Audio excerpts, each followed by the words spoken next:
Why would a loving God condemn people who have never heard of him? We're going to jump into that.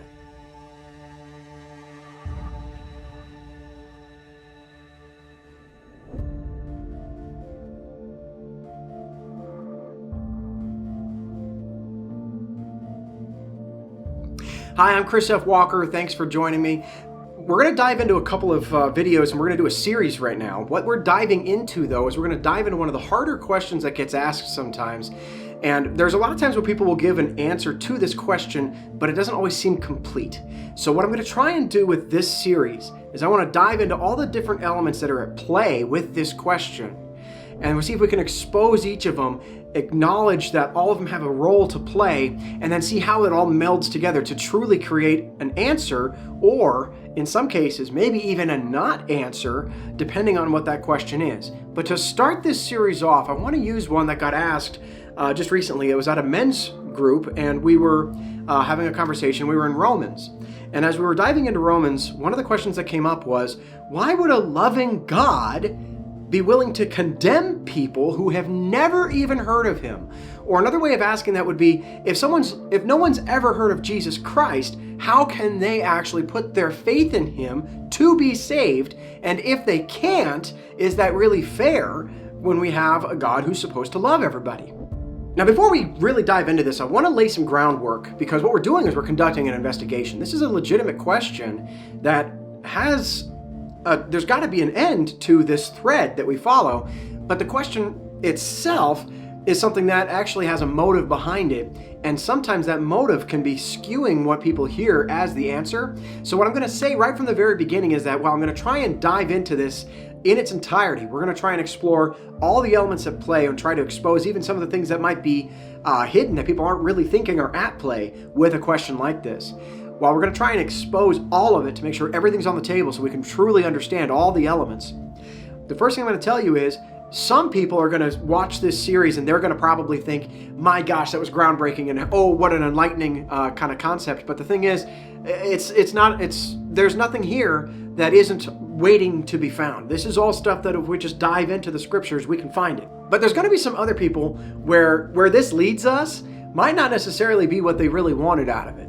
Because the thing is, not every question posed in faith really has a very direct answer. Sometimes there's extrapolations we can make, or there's examples we can follow, but as far as is that question itself answered specifically in the Bible, the answers, well, not all of them always are. Sometimes we actually have to dive a little bit deeper so that we can have a better understanding of it.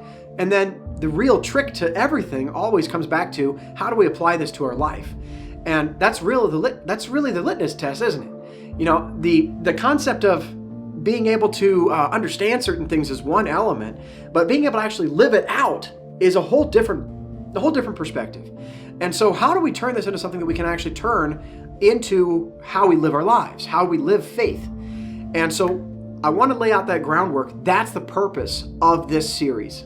So a couple of pitfalls that I want to make sure we kind of identify right off the bat.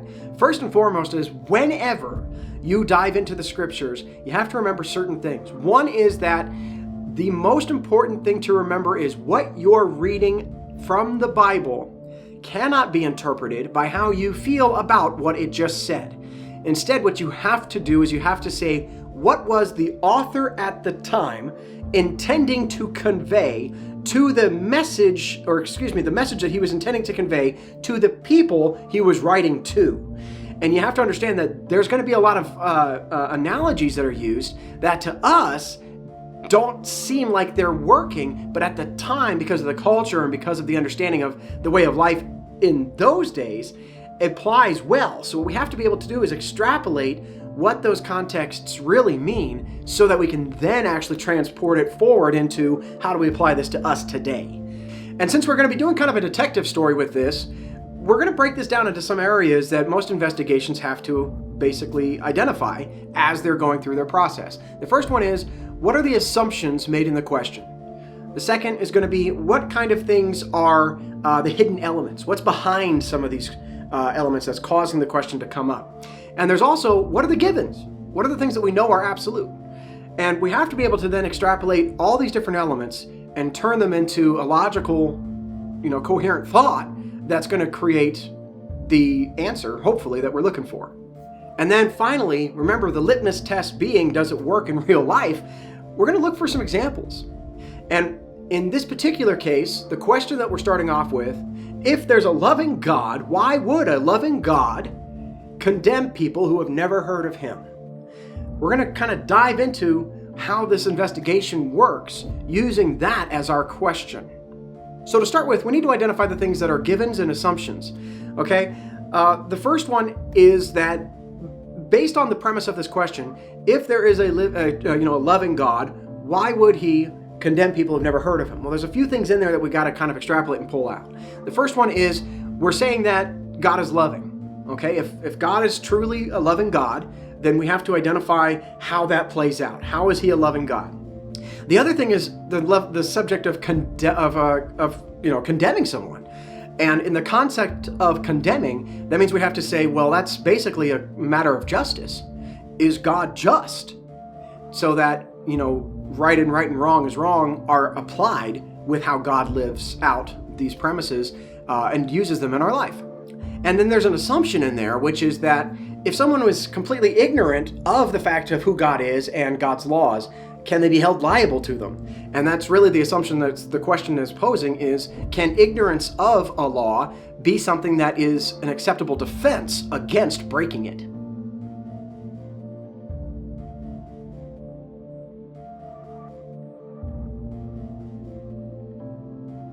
So to lay the groundwork, though, there's one element that we have to kind of all agree on, regardless of what your viewpoint is. If you're looking at this as a complete atheist who doesn't buy any of this and you're just trying to see kind of how Christians view this, or if you're looking at this from the Christian viewpoint of love, or if you're looking at this from the Christian viewpoint of justice, all of these things come into play. But the only way that this works, if we identify this right from the beginning, is that there's one key that's going to make this work regardless of how anything turns out, and that is that God is sovereign.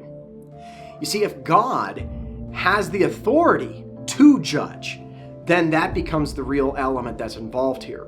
Is God actually in control?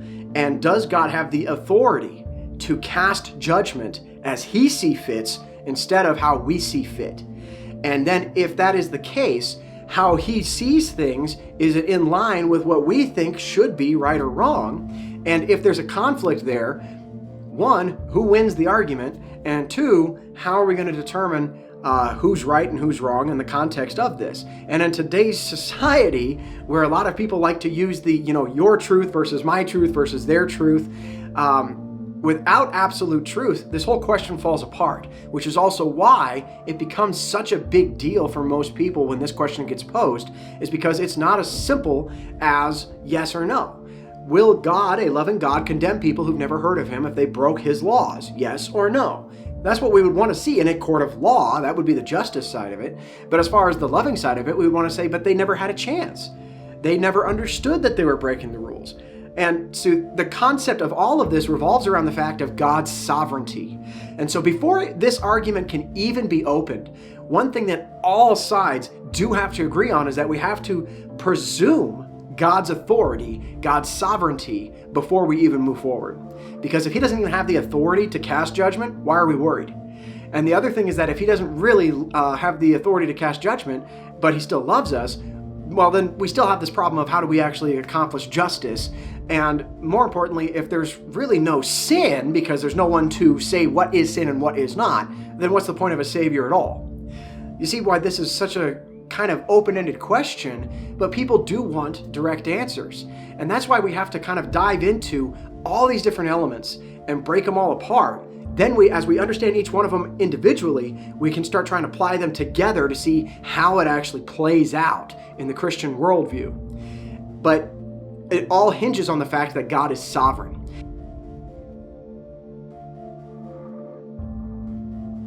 I want to ask a question. We're going to dive a little bit further into this a little bit later in the series.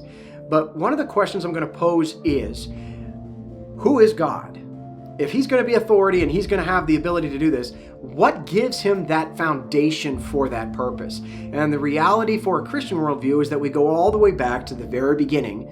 And it starts with Genesis 1:1, in the beginning. And that's the point. In the beginning, God created the heavens and the earth. What we're trying to extrapolate from that from the very beginning is the fact that since God creates, since God is the one who originates, since God is the one who designed and enacted all of everything, that gives him authority over it. It's kind of the same thing like, to an extent in this way, if we have children, we're, as the parents, in charge of them until they can grow old enough to become independent for themselves. And what we're really supposed to be doing as parents is we're supposed to be trying to guide them to that end. But while they're children, we make the decisions, we make the choices. And so one of the things that I want to point out here is that what's really coming into play when we question God's sovereignty is we're questioning whether or not we think that at the beginning there actually was a God who, more importantly than has authority of everything now, was someone who is not hindered or tied down to everything that is creation. For example, time, space, matter, life itself, energy, these are all elements that we are completely bound to. We cannot get around them. You cannot have time, space, matter, energy. We can't exist without all of those elements. And by the Christian worldview, God is reliant on none of those and created all of them. By having that ability to create everything, he by definition has sovereignty over it because he's going to lay out the ground rules. He's going to be the one who writes the book. He says, this is how it's going to work, this is how the rules are going to work, and this is the cause and effect. He's the author of all of that. So in the context of the creation idea, I'm only going to pose one example of many that are out there when it comes to the idea of whether or not we should believe in a creator. But one question that gets posed, and I'm not going to try and say, yes, you have to. I'm simply going to say, here's an argument that gets made. And that's life, just life in general, okay? Life on a basic form here has certain things about it that we can identify. For example, life as we can identify it basically exists as either plant or as animal. The idea of not having a creator says is that in the very, very beginning, before there was even life, what there was all the natural elements that might be needed for life, but that something then happened randomly that, caused things to then gain life.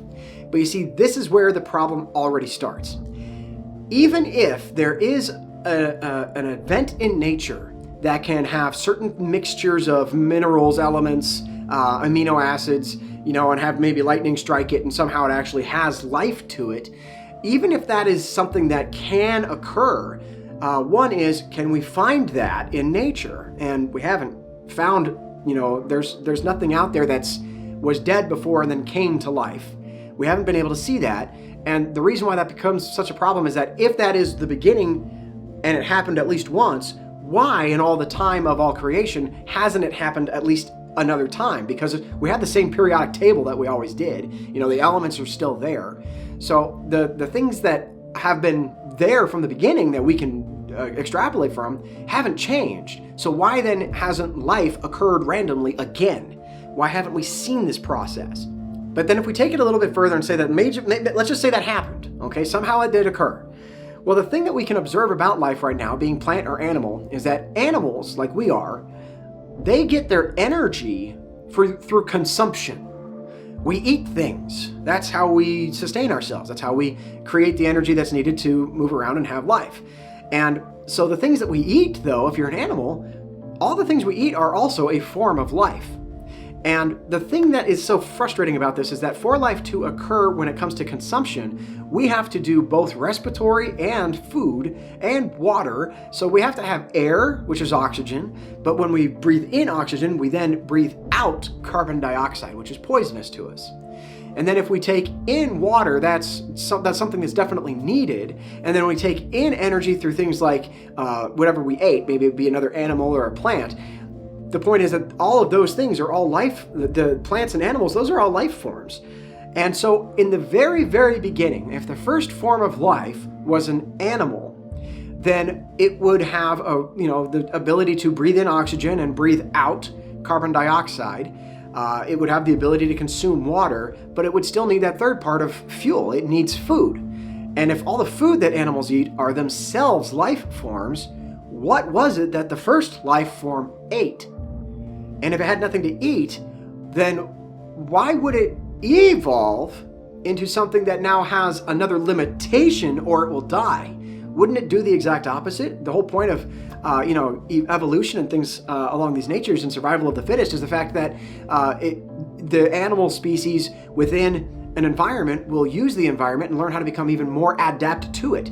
They're not going to purposely create other things that it now becomes reliant on, or it kind of defeats the purpose. You're basically giving yourself another hindrance, and that's not going to help with life. And so that begs the question of, okay, was the first form of life then a plant? Well, plants do energy very similar. They need water, they need nutrients from the soil, they take sunlight, and then there's another element in here. They use one more key thing from the air. They use carbon dioxide through photosynthesis to create all these starches, and then they produce oxygen. So it's the exact opposite of what happens with the animals. Well, if the first form of life was in fact a plant, then the problem becomes in the respiratory side of it. How much of the carbon dioxide was it taking in before and putting out the oxygen? But since there's nothing doing the reverse on the other side, at what point does it use it all and suffocate? Because we're talking about supposedly billions and millions of years here. So if that's the case, then at what point does the gases revert back because there's nothing doing the opposite?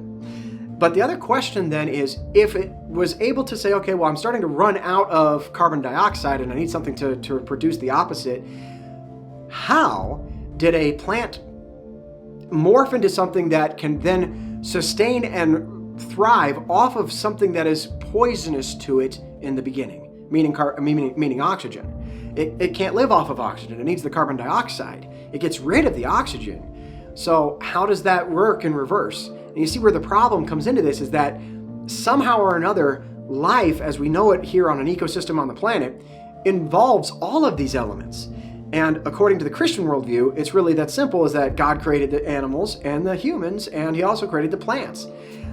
So according to the evolution standpoint, that's a question that's really hard to answer. All I can say is that they believe there was something in the beginning and that it started morphing into these things, but these interdependencies of an ecosystem that we know exists becomes very difficult to explain as we extrapolate it back to the past.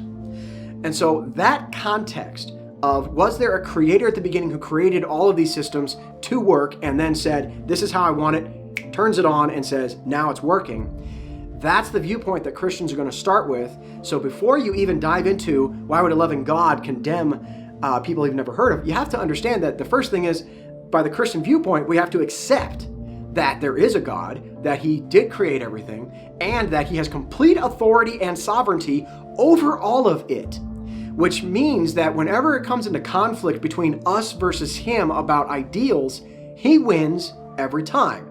And that's simply a matter of authority.